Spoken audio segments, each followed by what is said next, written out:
शांति ये संगोप समो सुख। संपूर्ण जगाला ज्यांनी सुख शांती मानवता तथा दुःख मुक्तीचा आर्य संदेश दिला असे ते दुःख मुक्तीचे मार्गदाता दुःख मुक्त महामानव महान कारुणिक तथागत भगवान सम्यक संबुद्ध तथागतांनी आपल्या शुद्ध प्रज्ञेतून निर्मिलेला सद्धम्म आणि त्याच सद्धम्माचा गेली 2500 वर्षांपासून सातत्याने अहोरात्र प्रचार आणि प्रसार करणारा पूजनीय भिक्खू संघ ज्यांच्या महान आणि असीम त्याग प्रभावामुळे आपल्याला जो हा अनमोल असा बुद्ध धम्म लाभला आणि ज्यांच्यामुळे आपल्याला हे एवढे मोठे वैभव प्राप्त झाले असे महान युग प्रवर्तक भारतीय राज्यघटनेचे प्रमुख शिल्पकार परमपूज्य बोधिसत्व डॉक्टर बाबासाहेब आंबेडकर आणि सर्वच परिवर्तनवादी संत महापुरुषांच्या महान अशा विचारांना स्मरून आज या प्रसंगी पूजनीय भिक्खू आमचे धम्मबंधू प्युरिटी ऑफ माइंड या यूट्यूब चॅनलचे संचालक भिक्खू धम्मबोधीजी थेरो, त्याचप्रमाणे औरंगाबाद जिल्हा भिक्खू संघाचे कोषाध्यक्ष भिक्खू एन धम्मानंदजी थेरो यांच्या उपस्थितीत भिक्खू संघाच्या मंगल मैत्रीने आशीर्वादाने बुद्ध पूजेद्वारा बोरशीर परिवारातील या मातोश्रींचा हा प्रथम स्मृती दिन संपूर्ण होरशीर परिवार आणि आपल्या सर्वांच्या वतीने या ठिकाणी संपन्न होत आहे। खरं तर मागच्या वर्षी आई आपल्यातून निघून गेल्या। त्यांची चर्या ही मुळात धार्मिक चर्या होती, कारण आम्ही समजतो आम्ही सांगतो की जिथे मायबाप चांगले असतात मायबापामध्ये जी क्वालिटी असते ती 99% मुलांमध्ये उतरत असते। याचा तुम्ही सुद्धा अनुभव घेत असाल। कुणाचे मुलं शिकलेले असतील, कुणाचे कमी शिकलेले असतील, कुणाचे मुलं कोणती नोकरी करत असतील, कुणाचे मुलं कोणती नोकरी करत असतील, कोणी श्रीमंत असेल कोणी गरीब असेल, पण स्वभावाच्या संस्काराच्या वर्तनाच्या संदर्भात जर एक मनुष्य म्हणून आपण विचार केला तर आपण एक तर आईसारखे असतो नाही तर वडिलांसारखे असतो। फार अपवाद वगळता आपला स्वभाव मायबापाच्या वेगळा असतो, अपवाद वगळता, पण सरासरी मात्र आईचे गुण आणि वडिलांचे गुण आपल्याला प्राप्त होत असतात। जे आपलं धार्मिक कर्तव्य आहे, जे बाबासाहेबांनी आपल्याला सांगितलं आहे, त्या सर्व कर्तव्यांचं त्या पालन करत होत्या। म्हणजे बौद्ध म्हणून एक उपासिका जशी असायला पाहिजे बाबासाहेबांना अभिप्रेत, ती उपासिका आईमध्ये होती। बौद्ध धम्माच्या आचरणाप्रमाणे ते आपलं जीवन व्यतीत करत असतात। तर म्हणून मला हे सांगायचं आहे की आई ह्या धार्मिक होत्या, श्रद्धावान होत्या, सिलवान होत्या। म्हणजे बौद्ध व्यक्तिमत्व ज्याला आपण म्हणतो की कुणालाही कधीही न दुखवता जगणे, त्याला बौद्ध व्यक्तिमत्व म्हणतात। कधी कुणाला त्रास न देता जीवन जगणे, कधी कुणाला परेशान न करता जीवन जगणे, त्याला बौद्ध व्यक्तिमत्व म्हणतात। एका बौद्ध उपासिकेचं किंवा बौद्ध उपासकाचं व्यक्तिमत्व म्हणतात। गृहस्थ जीवन आहे, 19-20 तर होतच असते, परिपूर्ण या जगात कोणी नाही म्हणाले होता। संसार आहे, प्रपंच आहे, कमी जास्त गोष्टी तर होतच असतात। अरहंता शिवाय आणि भगवान बुद्धांशिवाय या जगात बाकी जेवढे काही लोक असतात ते चुकत असतात, कारण ते दुःखमुक्त झालेले नसतात। परंतु सरासरी जर आपण स्वभावाच्या संदर्भात पाहिली तर मात्र इथे फार कमी लोक चांगले आहेत, फार कमी लोक। भगवंताला जेव्हा विचारणा केली भगवान या जगात सर्वात कोणत्या प्रकारचे लोक जास्त आहेत, तर भगवान म्हणाले अकुशल मार्गावरती राहून अकुशल कर्म करणारे, वाईट प्रकारचे वाईट प्रवृत्तीचे लोक या जगात जास्त आहेत आणि चांगल्या प्रवृत्तीचे लोक या जगात फार कमी आहेत। म्हणून आदर्श माता ज्या असतील, म्हणजे आदर्श आई आपल्याला बनता आलं पाहिजे, आदर्श वडील आपल्याला बनता आलं पाहिजे। ज्यांना आदर्श आई बनता येते, ज्यांना आदर्श वडील बनता येते, निश्चितपणे त्यांची मुलं सुद्धा आदर्श मुलगा आदर्श मुलगी झाल्या वाचून राहणार नाही। तुम्ही बाबासाहेबांचं रामजी सुभेदारांचं उदाहरण पाहू शकता। उद्या परवाला 14 एप्रिलला संपूर्ण भारतासह जगभरातल्या असंख्य राष्ट्रांमध्ये बाबासाहेबांची जयंती साजरी केली जाते. का म्हणून बाबासाहेबच असे निर्माण झाले? या भारतामध्ये स्वतःचा संसार प्रपंचाकडे दुर्लक्ष करून इतरांचा विचार करणारे बाबासाहेब का म्हणून जन्माला आले असतील? कारण त्यांचे आदर्श वडील होते. वडील आदर्श होते म्हणून त्यांचा मुलगा हा आदर्श सुपुत्र बनू शकला, आदर्श बाप बनू शकला या देशातल्या तमाम बहुजनांचा. आणि त्यामुळे आई ह्या खरोखर सुस्वभावी होत्या, प्रेमळ होत्या, त्यांची चर्याही प्रेमळ होती. खरं तर भगवान बुद्धांच्या उपदेशानुसार मानवी जीवन किंवा या सृष्टीमध्ये जे जे काही म्हणून जीव आहे ते सर्वच मरण धर्मी आहे. मरण जरी आपल्या कुणाला नको आहे असे वाटत जरी असले तरी भगवान म्हणतात मरण हे अटळ आहे. चांगले वाईट सर्वच लोक मरण्यासाठी तिथे जन्माला येतात. जीवन हे अनिश्चित आहे परंतु मृत्यू मात्र निश्चित आहे. कुणाचा कुठे नंबर लागेल याची गॅरंटी नाही आहे. आपण खूप श्रीमंत असलो काय, आपण खूप शिकलेलो असलो काय, आपण दिसायला सुंदर असलो काय, आपण दिसायला कुरूप असलो काय, आपण फार बुद्धिवान असलो काय, आपण कमी बुद्धिवान असलो काय, वयाने लहान असलो काय, वयाने मोठे असलो काय, याचा आणि मरणाचा काही संबंध नाही. भगवान म्हणतात ज्या प्रकारे एखाद्या झाडांना फळं लागतात आणि ती फळं अगदी बारीक असताना देखील जमिनीवर गळून पडू शकतात. तुम्ही आता आंब्याच्या झाडांकडे जर कधी पाहिलं तर काही दिवसांपूर्वी आंब्याला मोहर लागलेला होता, फुलोरा लागलेला होता. तुम्ही त्या आंब्याच्या झाडाखाली एखाद्या गेले असाल तर अगदी मोहरी सारखी आंबे, ज्वारीच्या दाण्या एवढाही आंबे खाली जमिनीवर गळून पडलेली असतात बघा. म्हणजे अजून कैरी पण झालेली नसते तेव्हा सुद्धा आंबे गळून पडू शकतात. याही पूर्वी जेव्हा मोहर असतो तो मोहरही जमिनीवर गळून पडू शकतो. कैरीला येण्यापूर्वी सुद्धा आंबे जमिनीवर गळून पडू शकतात. कैरीला आलेला आंबाही जमिनीवर गळून पडू शकतो. अर्ध पिकलेला आंबा, पूर्ण पिकलेला आंबा आणि झाडालाच पिकून नासलेला आंबा देखील जमिनीवर ज्याप्रमाणे गळून पडतो अगदी तद्वतच हे जीवन आहे.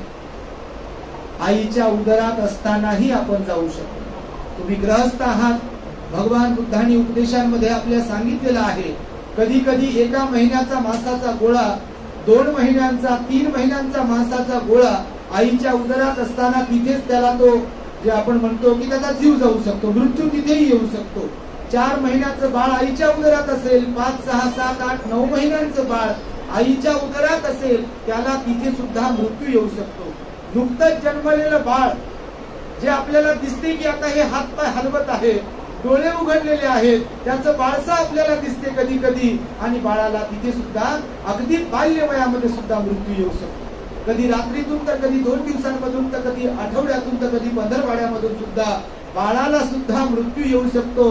डॉक्टर निमित्त म्हणून कारण कोणतंही सांगतील, निमोनिया झाला म्हणतील किंवा दिवस भरले नव्हते म्हणतील किंवा अजून काहीतरी वाढ झाली नव्हती म्हणतील शरीराचे, कारण काहीही सांगतील, निमित्त काहीही असेल परंतु मृत्यू मात्र आईच्या उदरात असतानाही येऊ शकतो, अगदी बाल्य वयातही येऊ शकतो, तारुण्यातही मृत्यू येऊ शकतो, मध्य वयातही मृत्यू येऊ शकतो आणि म्हातारपणातही मृत्यू येऊ शकतो. कोणी 100 क्रॉस केली असेल तरी सुद्धा मृत्यू येऊ शकतो.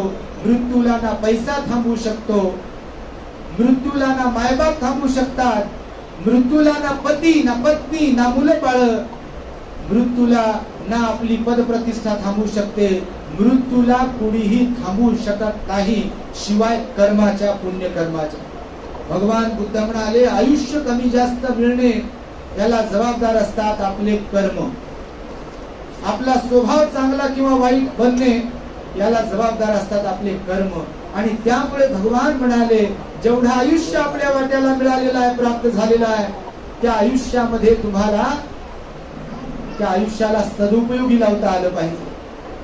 आपल्या संपर्कातील लोकांच्या डोळ्यांमधले अश्रू तुम्हाला पुसता आले पाहिजे, लोकांच्या चेहऱ्यावर तुम्हाला हास्य फुलवता आलं पाहिजे, आपल्या मुलांना तुम्हाला घडवता आलं पाहिजे, मुलांना धम्माचे संस्कार तुम्हाला देता आले पाहिजे, महापुरुषांच्या तत्वज्ञानाप्रमाणे आपल्याला जीवन व्यतीत करता आलं पाहिजे, स्वतः आनंदी राहून संपर्कात येणाऱ्या प्रत्येकाला आनंद दान देता आला पाहिजे. त्याला जीवन म्हणतात.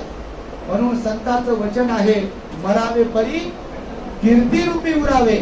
मरणारे इथे असंख्य आहेत. रोज तुम्ही हॉस्पिटलमध्ये जर जाऊन कधी पाहाल तर दररोज कुणाची ना कुणाची बॉडी बाहेर पडत असते. दररोज कुणाची ना कुणाची बॉडी बाहेर पडत असते. आणि म्हणून या जीवनाला आपण समजून घेतलं पाहिजे. धुंदीमध्ये जीवन जगलं नाही पाहिजे. भगवान म्हणतात जीवन हे अनमोल आहे. या अनमोल जीवनाचा आपण लाभ करून घेतला पाहिजे. कोरोनाच्या दरम्यान आपण पाहिलं, अनेक लोक गेले बघ कोरोनामध्ये. अनेक लोक, पैसे लावायला तयार असलेले लोक कोरोनाच्या या कालावधीमध्ये जात राहिले लोक. औरंगाबाद मध्ये आम्ही पाहिलं, बऱ्याच ठिकाणी आपण पाहतोय कोरोनाच्या दरम्यान तरुण असलेली मुलं, कुणाची आई गेली, कुणाची पत्नी गेली, कुणाचा पती गेला, कुणाचं कोण गेलं.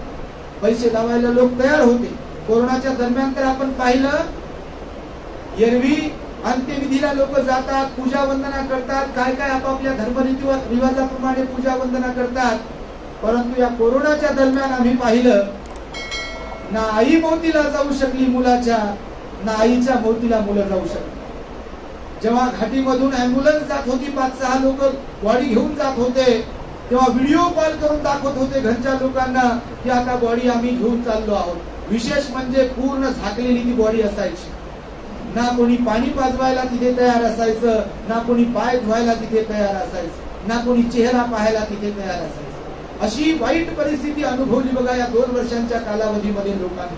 आणि म्हणून भगवान म्हणाले की मृत्यू कुणाला कुठे कधी आणि कसा येईल ह्याची जरी शाश्वती नाही आहे, ह्याची जरी गॅरंटी नाही आहे, परंतु मृत्यू हा असा आहे की तो अटळ आहे. आपण पाण्यात असलो तरी आपल्याला तिथे मृत्यू येऊ शकतो. आपण जमिनीवर असलो तरीही तिथे आपल्याला मृत्यू येऊ शकतो. आपण जमिनीत राहणारे असले तरी आपल्याला तिथे मृत्यू येऊ शकतो. आपण हवेत असेल तरी तिथे आपल्याला मृत्यू येऊ शकतो. मृत्यू केव्हाही येऊ शकतो, कुठेही येऊ शकतो, कधीही येऊ शकतो आणि कुणालाही येऊ शकतो, नाही का? हे भगवंताचं वचन आहे. आणि म्हणून भगवान बुद्ध म्हणतात की किच्चो मनुष्यपटी लाभो. मनुष्य जीवन प्राप्त करणं हे मोठं कठीण आहे. किच्चो मच्चान जीवितम. भगवान म्हणतात मरणाराचे जिवंत राहणे मोठं कठीण आहे. मरणाराचे जिवंत राहणे हे मोठं कठीण आहे. आज आपण आपल्या व्यक्तिगत जीवनाबद्दल जर विचार केला तर क्षणोक्षणी मरण येते आपल्याला. 4थ्या मजल्यावरती हा प्रोग्राम आपण आईचा आयोजित केलेला आहे. येताना आमचे होलसेल साहेब म्हणाले, भंतेजी 4थ्या मजल्यावरती कार्यक्रम आहे, म्हणजे आपल्याला चढायचं बा. आता कसं होईल, चढू की नाही, असा म्हणजे एक मानस आहे त्यांचा. म्हणण्याचा असा विचार होता की 4थ्या म्हणजे 4th फ्लोअरला प्रोग्राम आहे आणि आता कसं होईल. पण सर्वजण आले. म्हणजे इच्छा असेल तर काही होऊ शकते. आणि म्हणून हे जीवन जे आहे, हे शरीर जे आहे, भगवान म्हणाले हे शरीर मर्त्य शरीर आहे. आता आम्ही काल परवाला बघा फेसबुक वरती एक आमच्या थायलंडच्या भंतीजीने आम्हाला मृत व्यक्तीचे फोटो पाठवले होते टप्प्याटप्प्याने. एका बॉडीला 12 तास झाले होते, म्हणजे एका व्यक्तीला मरून 12 तास झाले होते. त्यांच्या बॉडीची कशी परिस्थिती असते, त्यानंतर एक 24 घंटेच्या प्रयत्नाला जाऊन झाले होते, तर त्याचा एक फोटो टाकला होता त्यांनी की कसं शरीर फुगतं, काळं पिवळं कसं पडतं. पुन्हा त्यांनी 48 घंट्याचा एक बॉडीचा फोटो पाठवला होता. म्हणजे ते फुटत आहे, मग ते हे फुगतं शरीर आणि ते फुटतं, मग त्याच्यातून पूर्ण जे काही घाण आहे ती बाहेर पडते. पुन्हा त्यांनी मग त्याच्या पुढे असं काही काही घंटे वाढवून 12-12 तासाचे ते फोटो पाठवले. ते यासाठी की मग ते काही तासानंतर त्याच्यातून किडे, रक्त आणि आळ्या वगैरे बाहेर पडत होत्या. भगवंताने त्या काळामध्ये सांगितलं की हे शरीर ज्याला आपण जपतो, मी आणि माझं म्हणतो, तर भगवान म्हणाले हे मी आणि माझं जरी म्हणतो तेवढ्या पुरतं सांगण्यासाठी, तरी मात्र हे जे शरीर आहे ते परिवर्तनशील आहे. हे आपलं जरी असले, केस आपले जरी असले तरी काही कालांतरानंतर ते पांढरे होतात. दात आपले जरी असले तरी काही कालांतरानंतर ते पडतात. कान आपले जरी असले तरी कालांतराने बहिरे होतात, ऐकायला कमी येतं. डोळे आपले जरी असले तरी कालांतराने दृष्टी कमी होते. गुडघे आपले जरी असले तरी कालांतराने ते दुखतात. कमर आपली जरी असली तरी कालांतराने ती दुखते. आणि शरीरामध्ये जो रक्तप्रवाह आहे तो रक्तप्रवाह काही वर्ष नॉर्मल असतो आणि काही कालांतरानंतर बीपी हाय होते, बीपी लो होते, शुगर वाढते, गोळीची पॉवर वाढवावी लागते आणि स्मृतिभ्रंश होतो. हे अशा प्रकारचं जे शरीर आहे ते शरीर एक दिवस नष्ट होणार आहे.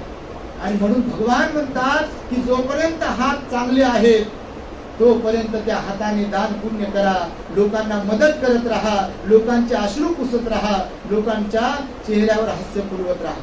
कारण एकदा का हातपाय थकले, एकदा का डोळे अंध झाले, एकदा का बहिरेपणा आला, एकदा का पाय जागेवरती बसवला आपल्याला, तेव्हा इच्छा असून देखील ना कुणाला मदत करू शकतो, इच्छा असून ना देखील कुणाला आपण बोलू शकतो, इच्छा असून ना देखील कुणाला मदत करू शकतो. बघा तुम्ही मरताना लोकांची अवस्था कशी असते. तुम्ही जर मरणाऱ्या एखाद्या व्यक्तीला पाहिलं असेल तर एवढी वाईट परिस्थिती असते बघणाऱ्यांची आणि त्या मरणाऱ्याची की आपल्याकडे गावाकडे बघा लोक जीव जात नाही म्हणून, ती समसम बघायला लागू नये म्हणून खाटेवर जीव जात नाही म्हणून खाली ठेवा म्हणतात, खाली जीव जात नाही म्हणून खाटेवर ठेवा म्हणतात, पोराला दाखवा म्हणतात, पोराला समोर आणा म्हणतात, पोरीला समोर आणा म्हणतात, नातवाला दाखवा म्हणतात, अजून कोणाला तरी फोटो दाखवा म्हणतात, खांद्यामध्ये बोट बुडवा म्हणतात. म्हणजे मृत्यू येत नाही पण त्यावेळेस तिथे असलेल्या सगळ्यांना वाटते की मृत्यू आला पाहिजे आणि खुद त्या व्यक्तीला सुद्धा वाटते की आता हे सहन होत नाही मला आणि मृत्यू आला पाहिजे. पण भगवान म्हणाले कर्माचे भोग मी तुम्ही कोणी पण असो या जीवनामध्ये बेरीज वजाबाकी आहे म्हणाले भगवान. कर्माची बेरीज वजाबाकी आहे, तो कोणी पण व्यक्ती असो.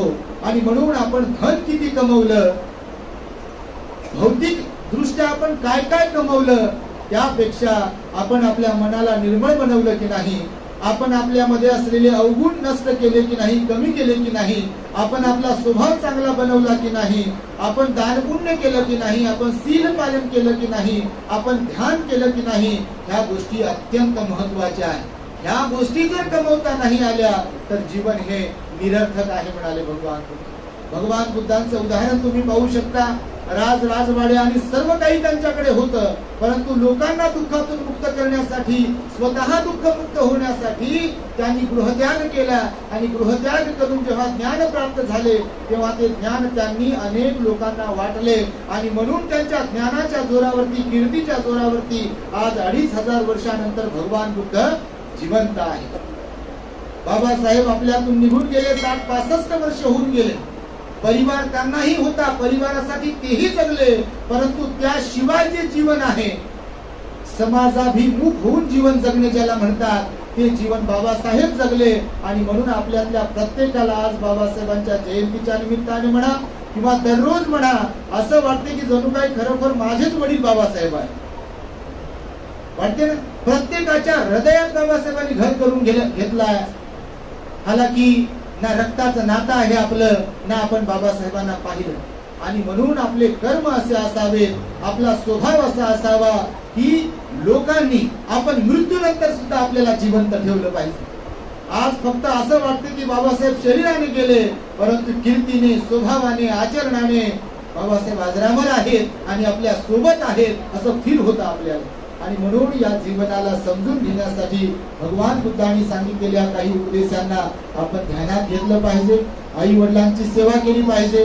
होडशूर साहेबांनी, होडशूर परिवाराने, मुलींनी आईची खूप चांगल्या प्रकारे सेवा केलेली आहे.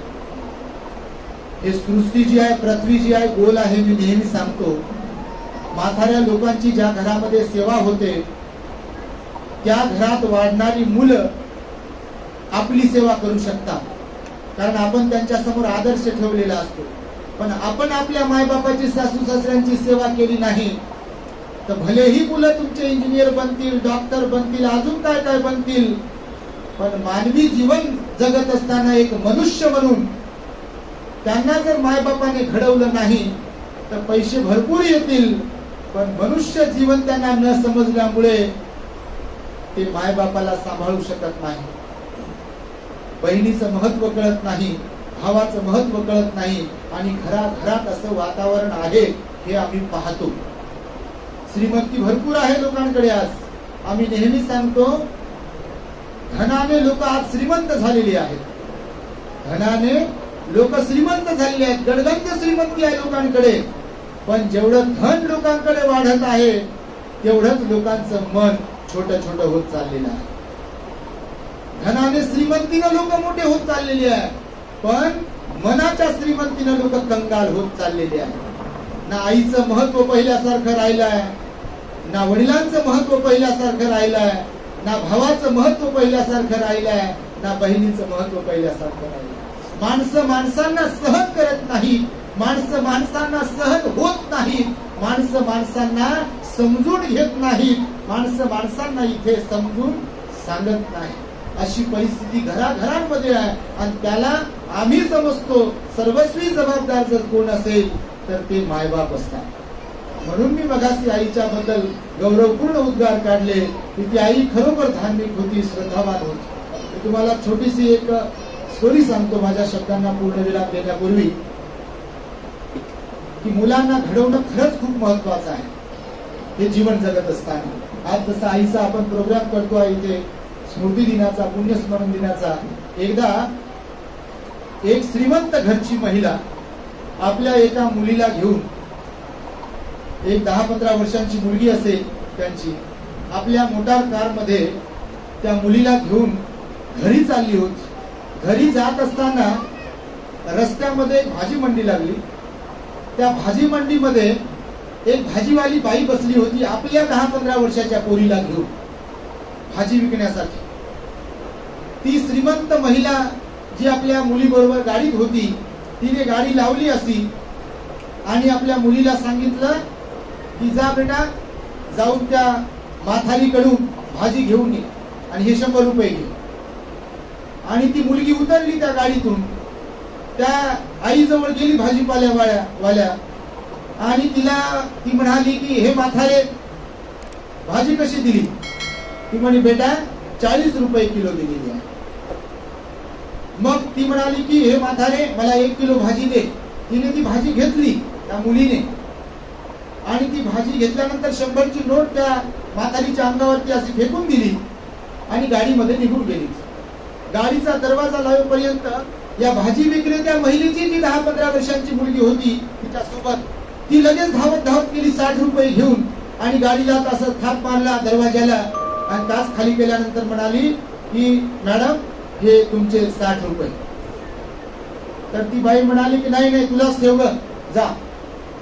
ती मुलगी म्हणाली नाही मॅडम, माझ्या आईने मला सांगितलं की भाजी 40 रुपयाची झाली आहे, 60 रुपये उरलेली आहे. हे 40 रुपये आपल्या मेहनतीचा पैसा आहे, हा 60 रुपये जे आहे हे आपल्या मेहनतीचे नाही आहे, त्यांच्या मेहनतीचे आहे, तू त्यांना देऊन ये. आणि मग त्यांनी ते पैसे घेताना ती महिला उतरली गाडीतून खाली आणि त्या भाजीवालेपर्यंत गेली आणि भाजीवालीकडे येत असताना त्या भाजीवाले बाईने त्या तिच्या पोरीला म्हटली की बा तू बाईला मॅडमला काही बोलली तर नाही उलट सीधं, ती कशी काय आली गाडीच्या खाली उतरून? तर ती मुलगी म्हणते भाजीवालीची की आई तू मला शिकवलंय मोठ्यांचा आदर करण्याचं, तू मला शिकवलंय मोठ्यांशी वडीलधाऱ्यांशी कसं वागायचं कसं बोलायचं आणि मी तुझ्या संस्काराच्या विरुद्ध कशी वागू शकते आई? दररोज तू मला हे शिकवते की कोणाशी कसं वागायचं कोणाशी कसं बोलायचं आणि मी तुझ्या संस्काराच्या खिलाफ कधी वागणार नाही. हे बोलणं ती गाडीतली बाई ऐकत होती आणि तिला ती पैसे परत करण्यासाठी आली होती आणि मग तिचे खाडकन कान उघडले कारण तिची पोरगी त्या म्हाताऱ्या बाईला म्हणते की हे म्हातारे ही 100ची नोट घे. म्हणजे या तात्पर्य असं आहे की एक श्रीमंत घरची बाई आहे, ती आपल्या पोरीला त्या पैशाच्या जोरावरती उच्च नीचता शिकवते, कोणाशी कसं वागायचं पैशाच्या जोरावरती असे संस्कार देते आणि भाजीवाली बाई आपल्या पोरीला चांगले संस्कार देते. म्हणून आपण श्रीमंत असलो काय गरीब असलो काय संस्काराचा स्वभावाचा याच्याशी काही संबंध नाही आहे. आणि म्हणून आपल्याला आदर्श माता बनता आलं पाहिजे, आदर्श वडील बनता आलं पाहिजे. भगवान बुद्धांनी अनित्य धर्म शिकवलेला आहे. जीवन नश्वर आहे, क्षणभंगूर आहे. भगवंताच्या काळामध्ये जेव्हा लोक जात होते तेव्हा भगवंताकडे लोक येत होते, भगवान आमच्या घरचे जे कोणी गेलेले आहेत, आई गेली वडील गेले, यांना सुगती प्राप्त झाली की दुर्गती प्राप्त झाली अशी विचारणा करत होते. तेव्हा भगवान सांगत होते जर पुण्यकर्म केलं असेल तर निश्चितपणे सुगती आहे आणि वाईट कर्म केले असेल तर निश्चितपणे दुर्गती आहे. कारण गती ही कर्मावर डिपेंड आहे, कर्मावर अवलंबून आहे. आणि त्यामुळे भगवान बुद्धांनी पुण्य कर्म करायला सांगितलेलं आहे. आपण सुद्धा सर्वांनी भगवंताच्या अनित्य सिद्धांताला समजून घेतलं पाहिजे. पटाचार्याचा उपदेश आपण ध्यानात ठेवला पाहिजे.